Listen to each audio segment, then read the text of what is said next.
Hello and good morning to Global Peace Series. This is always a beautiful morning here where we talk about peace within, that how we experience it, what all can stop us from experiencing peace that is so innately available for us. All we have to do is the magical touch of our own clarity and power. So today, we have with us Dr. G. Rex Crewley, our special guest, who's going to share some insights to what is peace in the world that we can experience right now. So welcome, Dr. G. Hello, thank you, Dr. Aziza. Nice to be here. Thank you, thank you. And you know, this has been a magical moment for us. We have known each other for a couple of months, but you have been doing some amazing, amazing work for us, for myself. I have been working with you personally, as well as the kind of progress we are making together. And I want to introduce to you, dear friends, Dr. Grant, who has done some awesome work across the world, and he's right now based in Thailand. Dr. Grant has more than 50 years of experience in major energy work, I would say. He's a doctor by practice, and also he has worked with Silicon Valley executives. He has worked with the military. He has also worked with many, many amazing people across the world.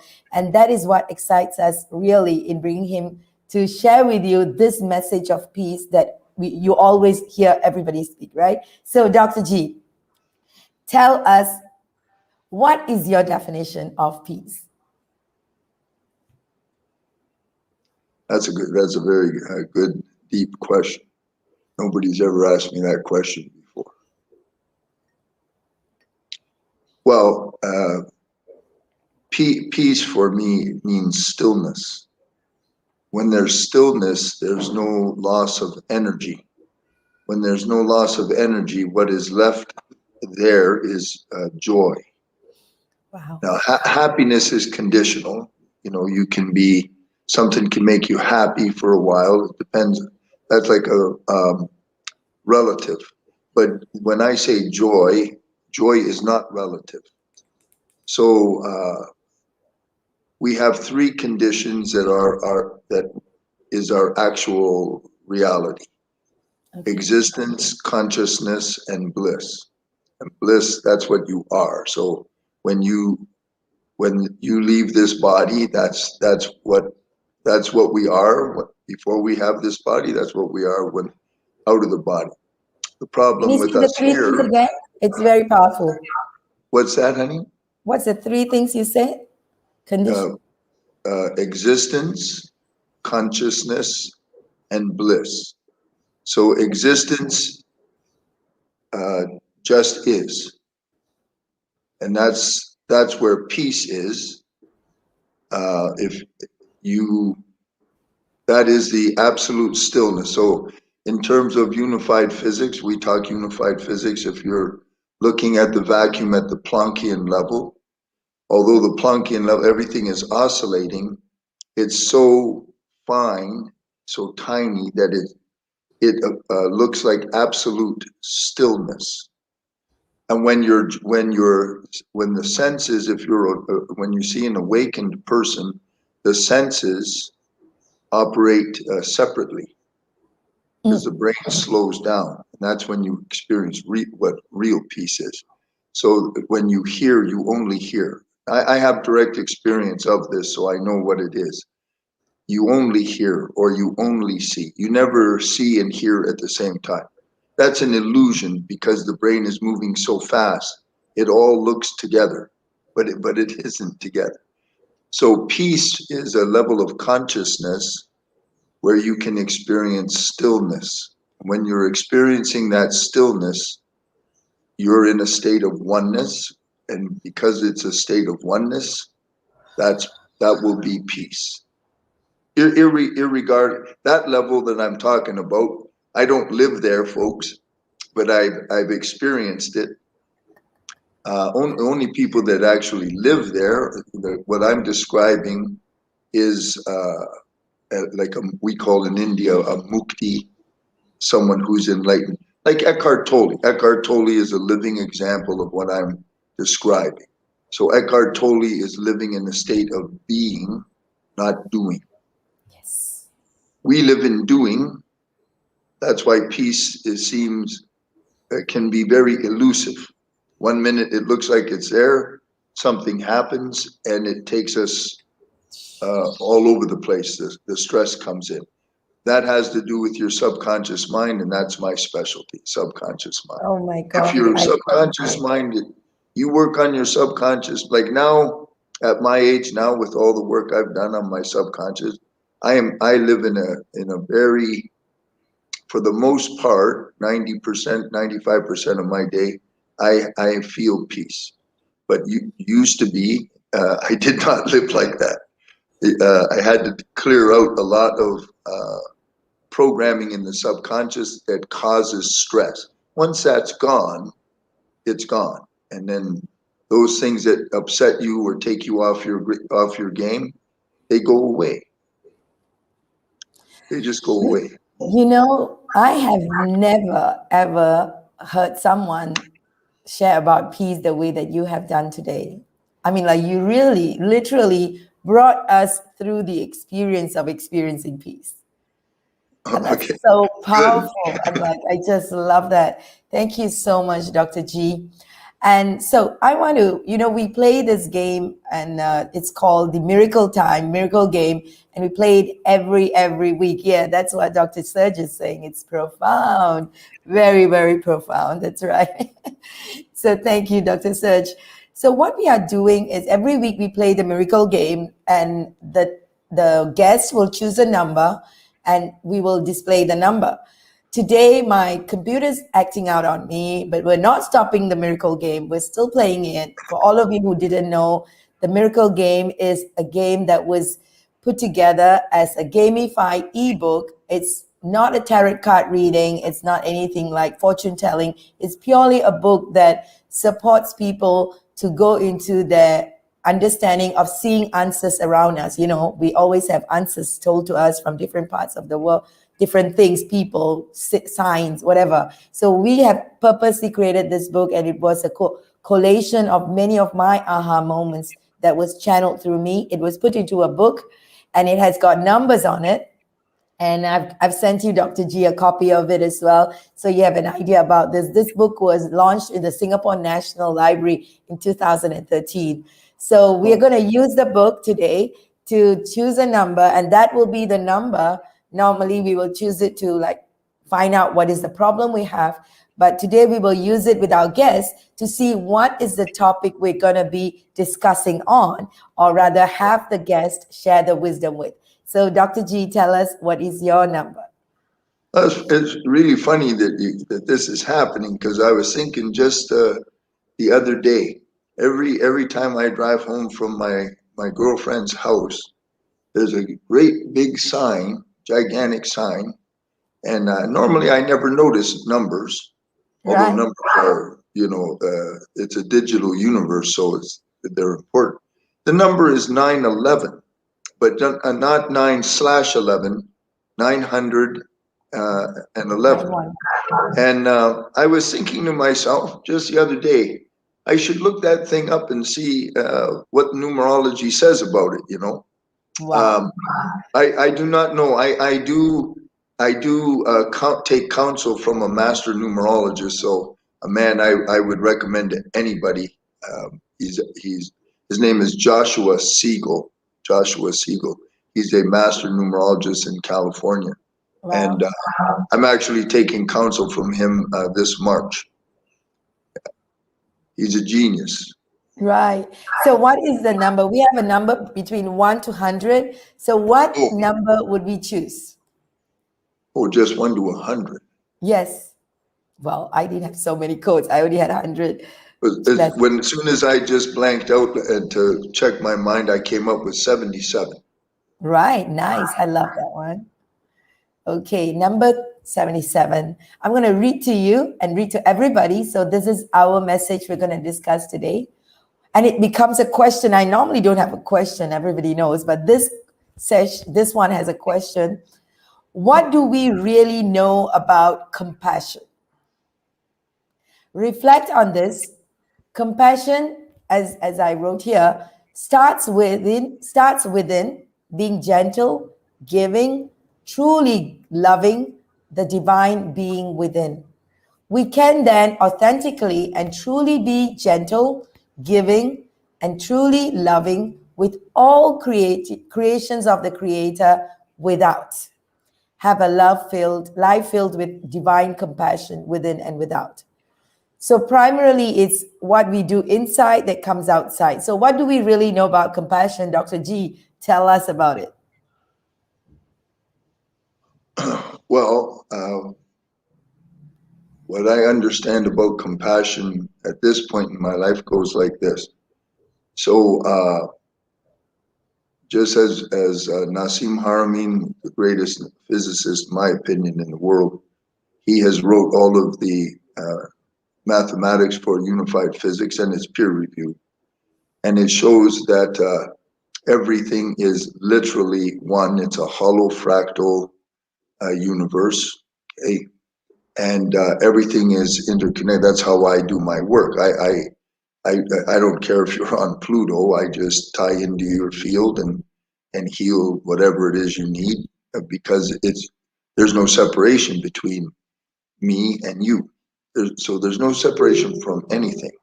So how does that tie into compassion? Well, if consciousness starts to rise and you find out that thoughts are not ours, no, there's none of your thoughts are yours. Thoughts belong to a large cloud. It's millions of years old, and your brain and you're an antenna array. You pick up thoughts, and they pass in and out, but none of them are yours. So once that disidentification occurs, you start to understand that you're dislodged from the story, and you can get to a state of witness consciousness. You start to understand that nobody, nothing is solely responsible for anything, because just for you to pick up a glass of water took practically the entire universe is taking part in that. So the whole thing, the entire gestalt is all completely interwoven. Just like there's no such thing as a victim, never was, never will be. So to get compassion, one of the first things you got to do is evolve beyond victim consciousness. Wow. Victim consciousness is one of all of our biggest hindrances. Once you can get past victim consciousness, then, like, when you look at if you understand how the subconscious mind works, it works backwards, folks, and none of it is yours, none of it. So that means if mom and dad hurt your feelings, it's not them. They are existence, consciousness, bliss, so are you. Their programming is operating. And once you understand that, then you can give them space to be who they are and what they are. Now, that doesn't mean if I have a guy walk into my home right now, and he's got an axe and he intends to kill me, I'm going to kill him real fast. And I will do that with as much love as I possibly can. But the point is, for whatever reason he's got, first of all, somehow I would have attracted that or allowed that, or it wouldn't be happening. Number two, whatever program is operating through that guy is just like a robot. We have our spiritual reality, and then the rest of you is just a robot. It's just programming, and it's operating. You're programmed at a rate of 30 million bits of information per second from the moment 3 months into gestation in mom's womb until the age of 7. 30 million bits of information per second. None of it is yours. That is your fundamental programming. And then all the rest of your life goes through everything you ever perceive. It goes through that filter system, and none of it is yours. So Wow. once you know that stuff, you can start to have compassion. When you look at I just was talking to one of my dear clients this morning, and her children are turning against her. Why? Because this COVID pandemic thing is separating people, and the kids want her to have a vaccine, which would kill her immediately, few hours. And then, and she doesn't want to do that. She doesn't want to die that way because she understands what it is. Now, the kids are just programmed. They've been carefully programmed. They're bought into it. Those are still her kids. If the kids understood that that's going to kill mom and dad, they wouldn't want them to do it. So when you're looking at people, you're looking at programming, folks. And then once you really know that and you really get it inside, then you will start to have compassion. Otherwise, it's just intellectual a bunch of malarkey. It's just running around in your frontal cortex. You'll hear people say, "Oh, I let them go. I let that go. We moved on. That was years ago." No. That next thing you know, they have cancer. Why do they have cancer? Well, let's say it's lung cancer. It's grief. It's not gone. You have to clear it at the source. So that's what I talk about with Yes. compassion. You know, when you say this, it's very, very powerful because everybody is talking about compassion outside, what you do for others, and peace, what you do for others, and all of that. So, this whole game of compassion, and as we say in global peace, it's starting from ourselves and how we treat ourselves and not That's anybody else. that's right. Each of you, whoever's watching this, you are the center of it all. If we take away you, there's no moon for you. I'll see the moon, but for you, there's no moon. If someone calls you, insults you, if you're not there, they can't insult you. So you are the first cause. You are it. We're actually all of it, but that's a big chunk for us to bite off, right? So, but the first thing you got to understand is you are creating that, because know you, know that. That's why in spirituality, an exercise you can do, a mantra you can do to cultivate peace and compassion and everything. You say anytime you see something, hear something, I am that. Mm, I am that. that. Yes. Bring it into yourself. I am that. Because you are. That's a That fact. yes, and you know, this is the conversation that we want to nail it in, and that to have people realize. I think we have discussed such powerful context of, going beyond victim consciousness to experience compassion within, and the stillness that is what all of us are made of, right? The whole universe is made of, and everything else is attachment. And I'm going to have an offline conversation with you. That part when you said the mind can function by the hearing can function by its own. Oh my God, that's so deep stuff. And I think That was what changed the course of my entire life. My experience of that lasted about 45 minutes. I was in a Gestalt therapy. I was doing my final couple of months at the University of Windsor, where I did my degree. right. Teacher of the class was Neil Holland. I went into that state, and no kidding, that changed the entire course of my life. And when you're in that state where the senses are all operating like that, you experience timelessness, utter, no past, no future at all. There's utter stillness and peace. Like you're not even afraid of death at all. And I came down out of that. and then the effect, I was back to, you know, Grant after about 2, 3 days. And then I changed the entire course of my life. Within a couple of months, I left Canada and I moved to all my plans, everything. And I moved to California and started a completely different life path because of that. When you experience that, your entire value system changes completely. Because when I was in that state, I could actually watch the electrical activity of the person in front of me.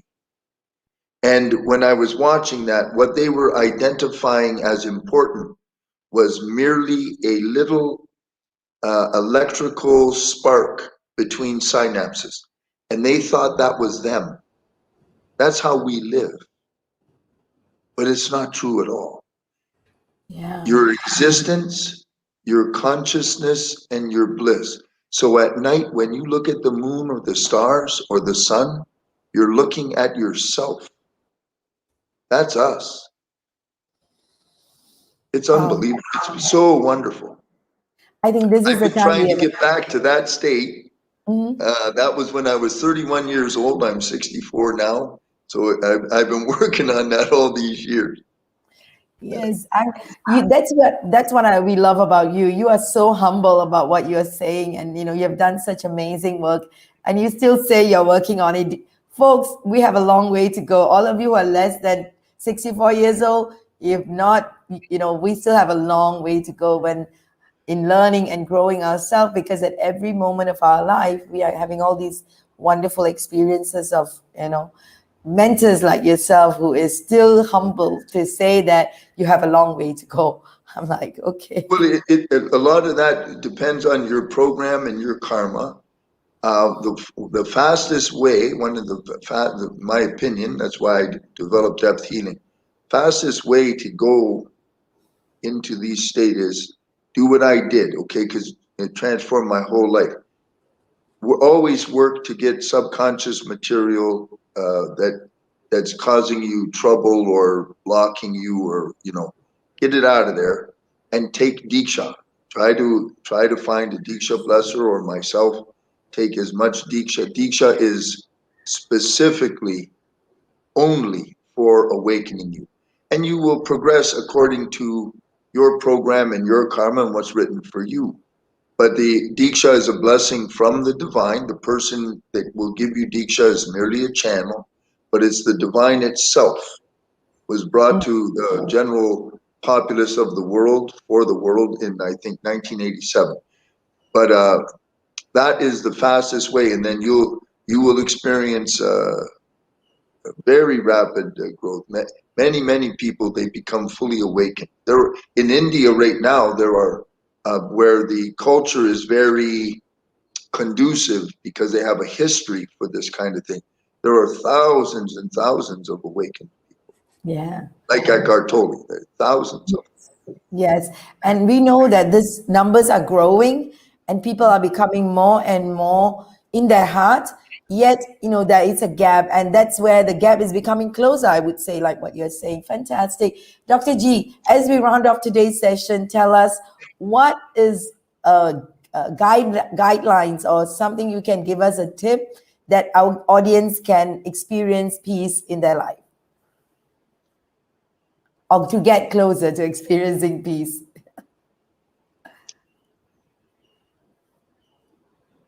Okay, so there's a really beautiful question.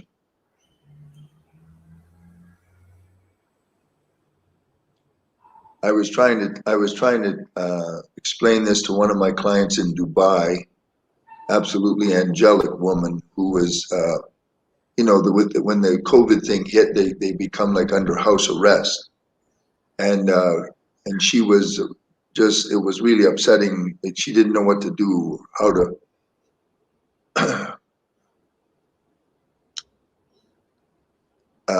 Do you know what boredom is? If you look up boredom, Yeah. boredom means that you've lost attention in the present moment.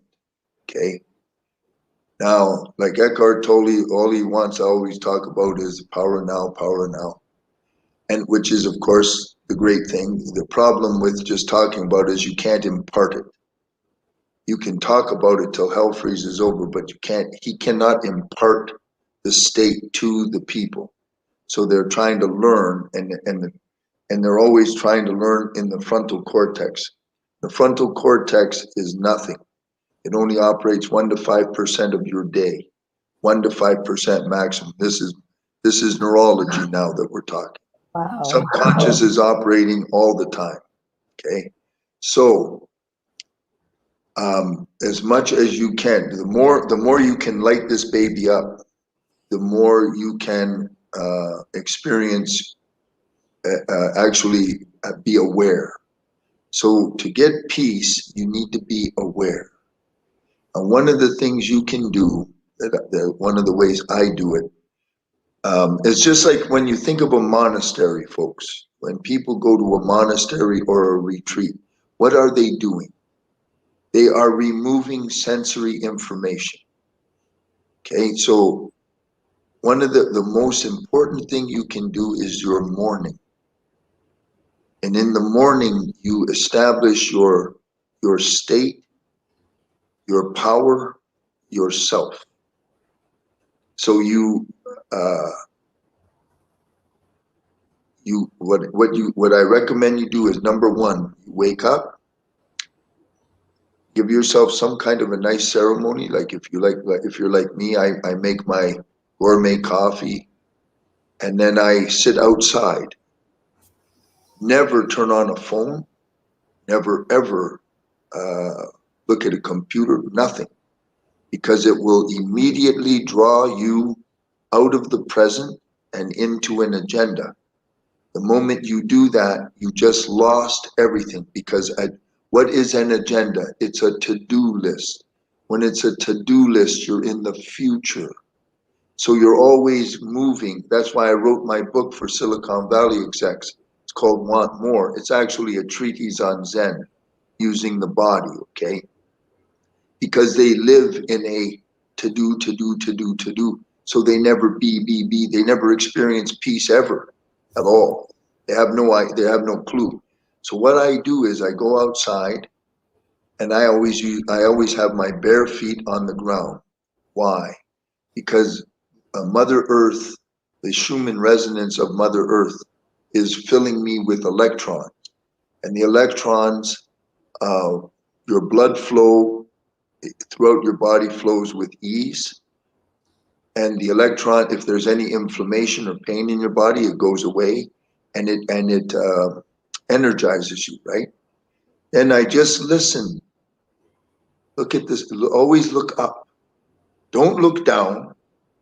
If your head goes forward, we know from neurology, if your head tilts forward, the brain, that functions for the brain to freeze frame time. Freeze frame time to do what?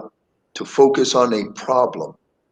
That's why you'll see people when they're thinking, they're trying to figure out a problem. They're down. Even the great statue, the thinker, from Michelangelo or whoever did, it's like that. So you bring your head up, because when the neck is in natural extension, the brain free flows with the present moment. And it's nice to look at the sky, folks, because the sky is wide open, and it elevates your psychology.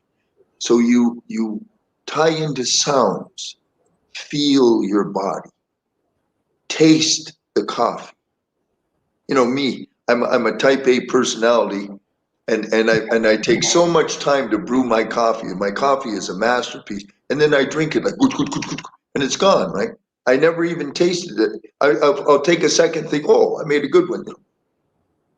I'm purposely, I'll actually take my hand, two hands, and like if it's a cold morning, I still go outside. I put a blanket over me, and I use two hands, so I gotta focus on that coffee, and I wanna sip the coffee and experience it, and then you start to fill your heart with gratitude. I'm alive. I'm here. I'm so happy. I'm here. I'm safe. I can hear the birds. Everything you know, and then I have this, I have my home, I have my girlfriend.